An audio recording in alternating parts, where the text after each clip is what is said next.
Welcome back, my subscribers. The Harley is parked for right now. It is all done and lowered. Looking pretty badass. I like it lowered. Yep, and now it does have air ride on it, so you can smooth it out a little bit if you really think you need to. I did put that on the fuel tank because I couldn't stand the plain cap. But anyway, let's go on to what we're doing.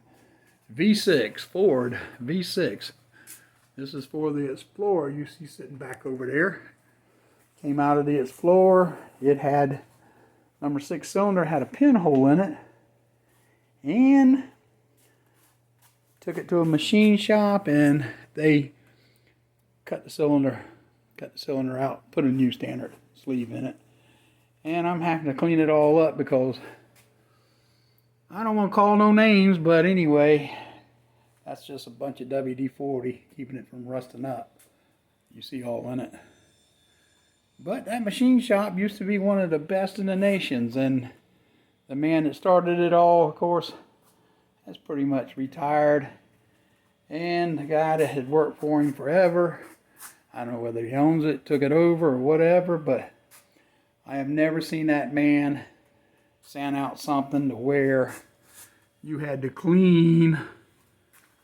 I mean, you know, I didn't expect him to vat the block or anything like that, but there was just metal shavings from him doing the sleeve still all over it. He could have at least blown them off, but yep, that's where I'm at now. So I'm just cleaning up surfaces and stuff.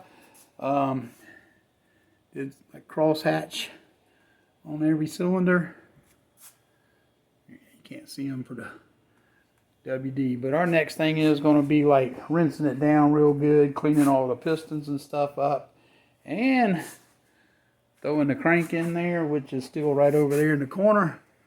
But all right, don't forget to like and subscribe. Keep watching.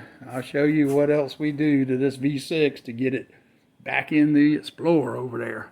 All right, Mad Brad's Customs, we are out.